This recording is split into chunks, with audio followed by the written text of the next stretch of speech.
I think deep on the inside, I wanted just to please the Father. I mean, he had saved me.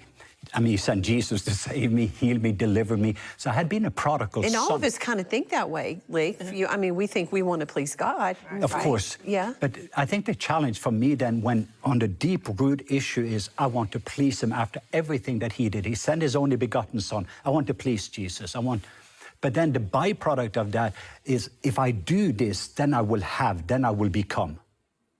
So whatever I do, so you do, then you have, then you become. That's the orphan spirit. But that's the a orphan lie. World. It is a lie, because the orphan heart is, I become what I do, or I become what I have, or I become what people say about me instead of what my Father says about me. So after my baptism of love, it's like Jesus before he healed any sick, before he performed or did any miracles, he had a voice from heaven, and that's what I call the baptism of love. He was baptized in water. He was baptized in the Holy Spirit. The dove came down, Matthew 3:17.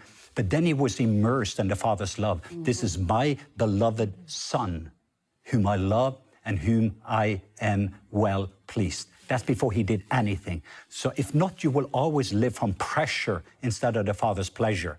So when the enemy then comes in, if you are a daughter, if you are a son, you need to do something. He didn't have to do or perform. He already had an A+ before he took the exam.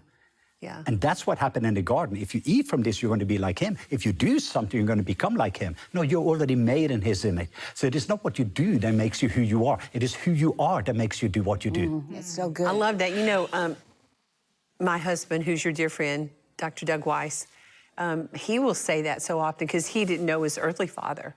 So when he got saved at 19 and God became his father and has been walking with him all these years, I mean, something can come or something can hit him or someone can do something or stab him in the back, and he's never moved by it. He's always like, you know, I know whose son I am.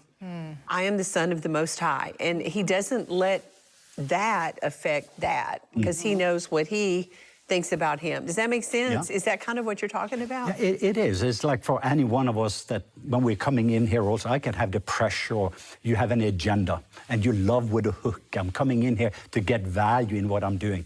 But when you already have value, I can add value.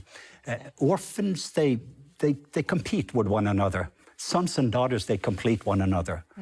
So when you're coming in, you already Orphans compete, but sons and daughters complete one another. So even That's in so families, that would be something that would be true, right? Exactly. You can have competition or you can complete one another. That's right.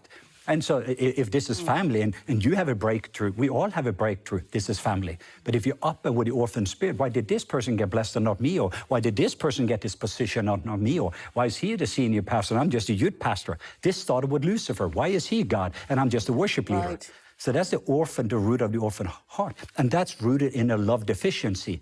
And the biggest secret with Jesus is Jesus loved Jesus the way that the Father loved Jesus.